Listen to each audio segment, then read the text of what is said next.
Yan, hello po. Magandang umaga, no? Magandang gabi. Nasa panig man tayo ng mundo, ha? Sana po ay nasa maayos kayong kalagayan, ano? Sa pagpaparood din ng bagong video natin ngayon. O, kamusta ang lahat? Inabot ba kayo ng malakas na ulan? Ang lakas ng ulan, ano? Tanghali, nagising ako. Sobrang init.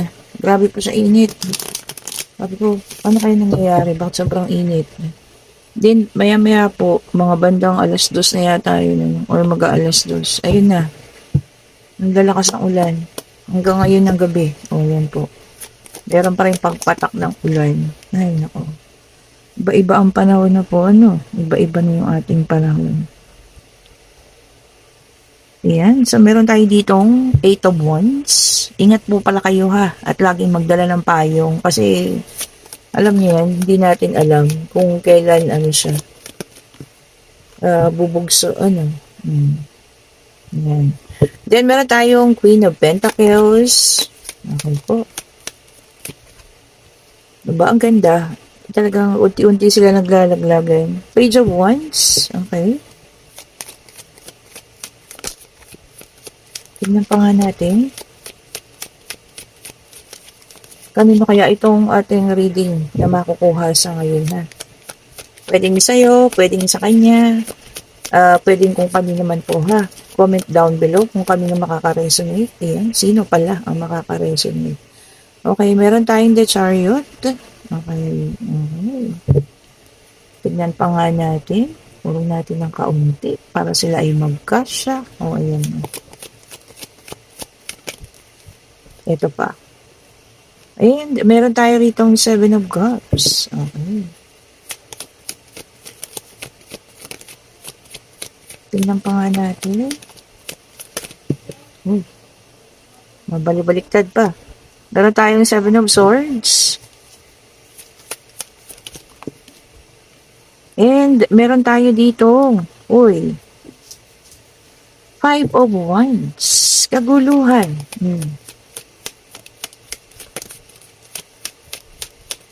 Tingnan pa natin.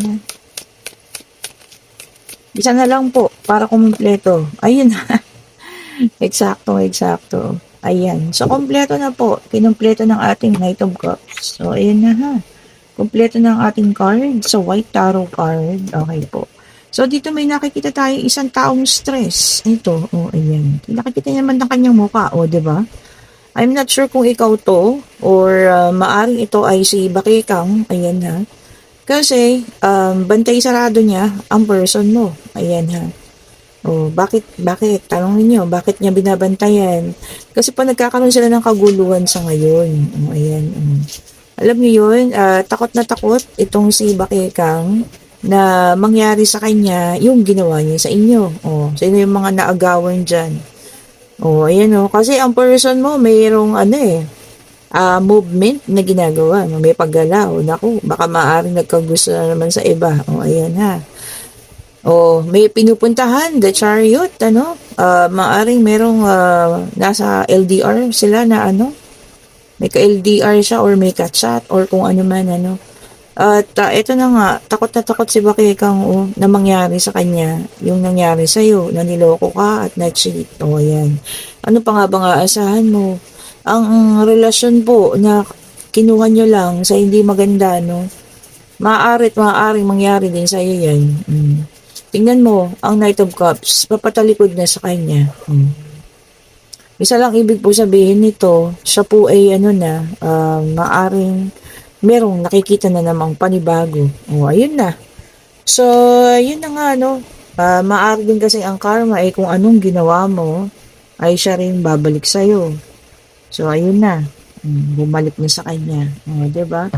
Ngayon, stress na stress si Bakekang. Wala tayong magagawa dyan. Kasi ikaw, siguro okay ka na, peaceful. Diba? Ano ba? Dapat ba magpasalamat ka pa kasi sa kanya ngayon? Kasi yung problema mo nasa kanya na. Diba po? Diba? Minsan kailangan din natin magpasalamat sa mga Bakekang na yan. Diba? Kasi yung taong inagaw nila, di ngayon sila yung namumroblema. Diba po? Well, anyway, siguro napapangiti ka na lang kapag ka nababalitaan mo yung mga ganyang pangyayari. Ano, tapos nagpapasalamat ka sa Diyos. Thank you, Lord. Inalis mo na ako sa ganung sitwasyon. O, 'di ba? Yun, ang isa po sa mga bagay na, alam niyo yan, kaya inalis sa inyo ni Lord ang taong ito kasi ganun siya. Kumbaga, wala na pong pagbabago. Okay? Nagkagusto siya doon sa isa, ngayon nagkakagusto na naman siya sa iba. O, di ba? May taong ganun, narcissist. O, di ba po? Ang mahal kasi niyan yung sarili niya lang. Hindi niya mahal yung mga tao na ano, na nakakasama niya. Kasi wala siyang respeto eh. O, di ba? Okay, the Hermit, Earth sign. Oh, ayan ha. Taurus, Virgo, and Capricorn. Naka-reverse po tayo ha. Sabi niya rito, no, may karungkutan. So ngayon, ang nalulungkot naman, si Bakekang. Oh, natural. 'Di ba? Kasama na diyan ang hirap ng kalooban, kalungkutan. O 'di ba? Ngayon, kung ano yung naranasan mo before. O 'di ba? Siya ngayong nararanasan niya ngayon. Deserve ba? O, comment nga kayo dyan kung deserve. O, di ba? Pasensya na kayo ha. Nag-iingay yung mga aso ko. Baka may nakita na namang mga kung ano-ano dumalakad dyan. Okay po. Okay, and then sa next card natin is the Devil. Ayan, takpan natin ha. Medyo sexy. Okay po. And Earth sign ulit. O, ayan ha. The Devil. O, huwag naman kalakatakutan. Ang ibig sabihin lang nito, sobra ng attachment, no? Maaring si Bakekang yan, sobrang attachment na siya. Yun. Hirap na siya siguro ngayon. Ano? Siyempre, bantay sarado ka. Sobra kang stress. Alam mo yun, kung ano mga pumapasok sa isip mo, negativity. Di po ba? And then, meron tayong, Seven of Swords. Ito naman, naka-reverse. Regrets. Sabi niya, no? Air sign naman yan, ha? Gemini, Libra, and Aquarius. Regrets. Pagsisisi. Nakakaramdam na si Bakekang ng pagsisisi sa ginawa niya, no? Na pang-agaw or kung ano man. Maari siguro. Kasi ramdam niya na yung mga nangyayari sa iyo noon. Di ba? Okay, yan. Para sa iyo yan. Matikman mo rin. And then, Two of Cups, water sign. Okay po. Ito para sa iyo naman. Naka-reverse, no? Mga Cancer, Scorpio, and Pisces. Ayan, self-love. Siguro ngayon, ikaw, kahit naman mag-isa ka lang, at least self-love. Inuuna lagi ang sarili, ha? Prioritize naman ngayon ang sarili. Di ba? Ang ganda. Okay, ito para sa iba naman, Seven of Pentacles, Earth sign ulit. Ayan po. Sabi niya rito, no, meron kayong ginagawa na hindi niyo pa nakikita kung ano yung resulta. Ano ba ito? Baka meron tayong project. Meron tayong ginugustong mga bagay na gawin. Tapos hindi pa natin nakikita kung ano po yung resulta. Okay po. So, tingnan natin ha. Tingnan pa nga natin. Tingnan pa po natin kung ano pang ibibigay ng ating deck of cards. Ayan. Ayun. And meron tayo ditong Queen of Swords. Ayan. Katapangan. Baka ngayon, merong pangyayari, no, na kailangan natin ipakita din ng ating katapangan at lakas ng loob. Ayan ha. And sabi rito, no, communication, open communication. May magbubukas, no, na komunikasyon. Ayan ha. Baka mga nag-block kayo dyan. Tapos ngayon, parang okay na kayo parehas. So, mag-open na yung communication ninyong dalawa. Yun ha. And then, meron tayong Four of Cups, water sign ulit. Naka-reverse. Sabi niya rito, no, acceptance, pagtanggap, and choosing happiness. Ayun. Siguro above anything else, no, ang pinipili na ngayon natin is yung maging masaya na lang. Diba? Kung hindi tayo yung pinili, okay lang. Basta masaya tayo sa ngayon, ha? Di po ba? Sabi ko nga, kung kayo yung iniwan, maswerte kayo. Kasi bakit? Makakapag-heal kayo eh. Nang kayo mo lang mag-isa. Ngayon, silang dalawa, nagbabantayan sila. Kasi titingnan nila kung sino yung nag-cheat. Di ba? Unang mag-cheat. Di ba? Lalong-lalo na si Bakekang. Bantay sarado siya ngayon. Di ba? Well, ganun talaga. Ang ano, 'di po ba, no? Ganyan talaga. At tayo ay may bisita. Ayan po, oh. Ano ba ito? Sa Lagubang. O, di ba? Ngayon lang ako ulit nakakita. Nakikita ko pinaglalaroan yung people. O, di ba? Baka may swerte siyang dala. O, bigyan mo ng swerte lahat ng manunood, ha? O, kung ano man ang kanilang hiling, bigay mo po. Ayan. Then, meron tayo ditong Three of Swords. Okay, ayan ha. Three of Swords. Hindi pa rin maiiwasan na may mga taong masasaktan. Ayan ha. Mga taong, alam niyo yun, may mga tao pa rin talaga na maiiwanan. May mga tao na mabebetray, betrayal, ano po. O, ayan, kung sino man ito sa inyo, sana sabi ko nga, wag ninyong pakaisipin. Kumbaga, wag ninyo siyang damdamin masyado. Kasi lahat naman po ng bagay ay may katapusan. Ika nga. Ayan, palakad-lakad lang po siya. Hindi siya lumilipad. O, di po ba? Hindi naman siya inano ni Pipoy. Ewan ko kung bakit. Baka best friend na sila. O, ayan. Nagtago niya sa doon sa gilid. Ayan. Sa Lagubang ito eh. Yung malaki. O, di po ba na? Pero pakakawalan ko siya mamaya sa labas. Baka kailangan yan ang lumabas. Okay, and then meron tayo ditong Page of Cups, Water Sign, Cancer, Scorpio, and Pisces. Okay po. Sabi niya dito, meron kayong information na matatanggap. Ayan, balita. Kung ano man ito, no? Pwedeng sa inyong pagtatrabaho, pwedeng sa isang tao, pero masusurprise ka daw. Oh. So, balita na nakaka-surprise. So, hindi naman siguro ito pangit na balita kasi masusurpresa ka eh. So, yun ha, hingin natin ng magandang balita. Baka dala nun sa Lagubang. O, di ba? Magandang balita para sa ating lahat. And then, meron tayong The Chariot. Okay po, water sign. Naka-reverse. Ay, sabi rito ha. Kailangan natin ng pag-iingat. Ayan ano. Lalo na sa pagsakay-sakay, ayan, kasi the chariot symbolizes yung mga pag-abroad travel or kahit dito lang sa bansa natin, or kung everyday ka nagko-commute, o mag-ingat-ingat daw po ha sa pagta-travel, o baka mamaya nga may aksidente o kung ano man. So, ingat po ha kasi naka-reverse. Okay, so ingat-ingat. And then, meron tayong 7 of Wands, ayan, fire sign. Lumabas na lahat po ng zodiac. Siya yung inaantay ko kanina pa no? So, lumabas na po lahat. Aries, Leo, and Sagittarius, fire sign. Ayan ha. Meron kayong ipagtatanggol. O, ayan ha. Pwedeng tao, pwedeng pangyayari. Kayo ipagtatanggol nyo talaga. Sasabihin nyo yung totoong nangyari, yung tama, ano.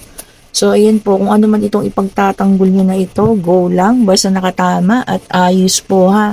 At totoo naman ang inyong sinasabi, go lang po. And then, meron tayong 9 of Swords, air sign, may mga taong naatake ng insomnia. O, ayan ha, or hindi mapagkatulog. Alam niyo ba yung sabi nila, no, as a psychology fact daw. O, ayan, wow, psychology fact na tayo dito. Okay po, ang sabi lang naman niya, kapag ka raw hindi ka mapagkatulog, lalo na sa gabi, or minsan nagigising ka na, parang gising-gising ka, sabi daw po may isang tao na nag-iisip sa'yo. Oh, sino kaya yun? Oh, diba? And then, meron tayo ditong the tower. Ayan ha, fire sign. Lagyan na natin siya sa gitna. Okay po. So, sabi rito, mabilis ang pagbabago. Ayan ha, hindi mo inaasahan. Baka bigla-bigla kang mapupunta sa isang sitwasyon na may pagbabago ha. Okay po. Pwedeng kang magbuntis. Ayan, kasi mabilis ang pagbabago. Hindi mo inakala, no? First timer. Oh.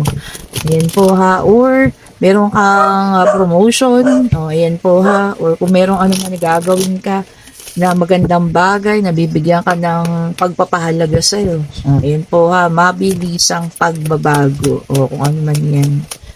Okay, and kinuha ko ulit ang ating isang deck of cards. Tingnan natin ha. Kung ano naman ang ibibigay nito. And meron tayo ditong may 10 of Wands. Ayan. Merong ano po, dinaramdam pa sa ngayon. Ayan ha. O pwedeng sakit ng kalooban. Pwede rin yung sakit na as in yung talagang physical, o ayun, kung ano man yan ha, magpagamot po kayo. Huwag pong ibaliwala. Sabi nga nila, no, sabi ng aking doktor, kapag ka nararamdaman mong hindi maganda ang timpla ng katawan mo, tumigil ka. O, 'di ba? Kasi binibigyan ka niya ng signal na mayroong nangyayari sa loob ng katawan mo. Magpahinga ka, magpa-check up ka, magpa-doktor ka. Okay po, alagaan natin ang katawan natin ha. Oh, yan ha, iisa lang yan. And meron tayo ditong 7 of Wands. Ayan ha, pakikipagtalo. O maaaring kayo raw po ay masangkot sa isang pakikipagtalo ha. Na ipipilit mo yung gusto mo at ipipilit din niya yung gusto niya. Ayan po. Iwasan natin ha, yung mga ganyan. Then, meron tayo ditong Eight of Cups. Ayan ha. Sabi niya rito, no, going away. Ayan ha. Pwedeng ikaw yung aalis, pwedeng ikaw yung ayaw na, no? Ayaw mo na talaga magpatuloy sa relasyon niyo na yan. O kung ganun man, siguro mabuti pag-usapan. Yung talagang parehas kayo mag-usap, no? Huwag naman yung basta-basta nyo na lang iwanan. Kasi mahirap naman po.